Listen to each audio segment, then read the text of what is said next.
So ayun guys, magandang buhay sa inyong lahat at nandito tayo ngayon sa RRJJ Candle Manufacturing. Ayan, at napapanahon ngayon, malapit na yung undas, gagawa tayo ngayon ng mga kandila. Kung tawagin ay vigil. So dun sa mga bago pa lang dito sa aking channel, imbitahan ko po kayo na subscribe po yung ating channel at saka click nyo na rin yung notification bell para updated kayo sa susunod nating mga i-upload na mga video.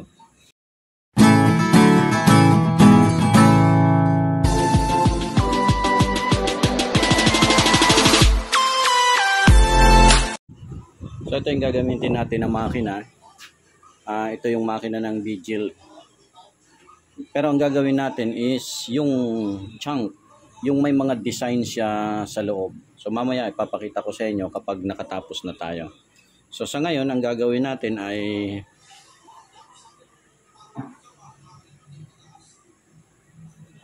ipapasok natin itong mga chunk na ito dito sa loob ng ating molde. Yan, ipapasok natin siyang ganyan, lahat.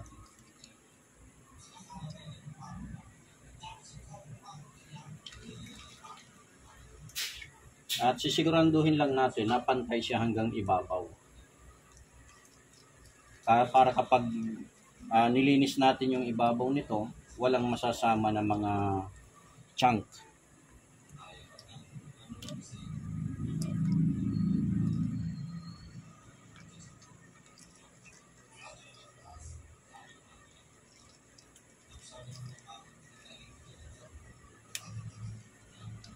So medyo mahaba-habang proseso lang to guys, kaya tiyagaan lang din ito. So lahat naman ng bagay kailangan may tiyagaan. Kasi sabi nga, kapag walang tiyaga, walang nilaga.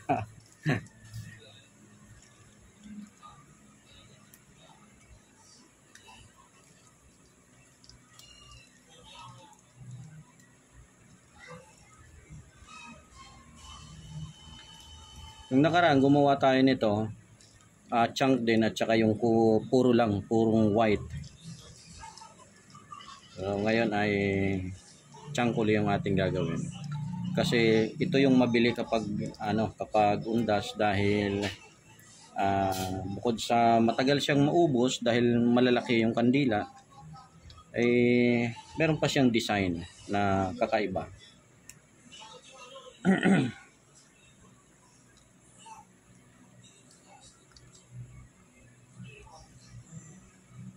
Sisiguraduhin lang natin guys na walang nakapatong dito sa ibabaw. Kailangan pantay-pantay sila.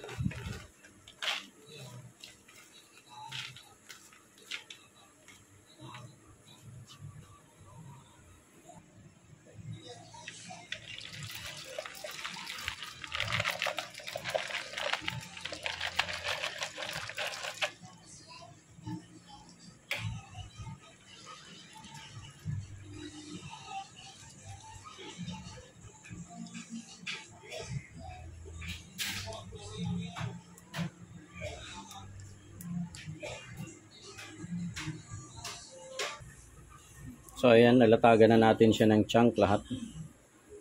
Hanggang doon sa magkabilang dulo. At bubusan natin siya ng tinunaw na wax.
Then pag nabuhusan natin siya ng wax,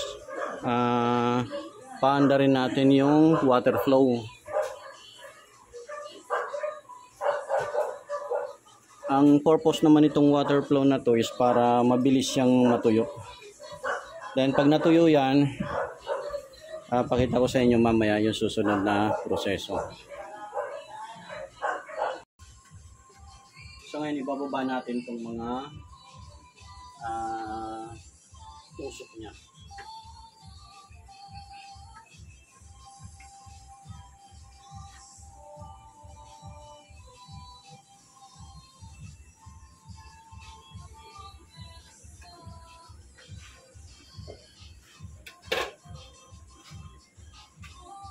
Tapos gamit tong paleta na to, kikis-kisin natin lahat.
So yan guys, kapag natabas na natin lahat yan, eto na yung kandila. Ito na yung vigil na candle. Ngayon, para hindi matakpan yung mga butas ng mitya, ibabalik natin yung guide niya, yung pantusok. Yan. So ito yung mga guide ng mitya niya. So, hintayin natin na medyo matuyo-tuyo ng konti, then bago natin siya ibababa na para hanguin na natin yung mga vigil na candle.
So ito ngayon guys yung finished product natin ng ating vigil chunk.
So yun guys, natapos na tayong gumawa ng vigil candle.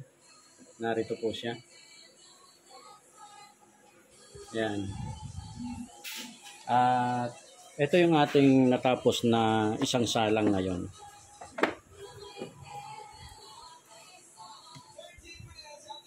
So yun, dun sa mga hindi pa nakapag-subscribe, at subscribe na po kayo para ma-notify po kayo sa susunod natin ng mga video. At yun lang po, mula sa RJJ Candle Manufacturing, Ganado TV po. Thank you very much and see you on my next vlog.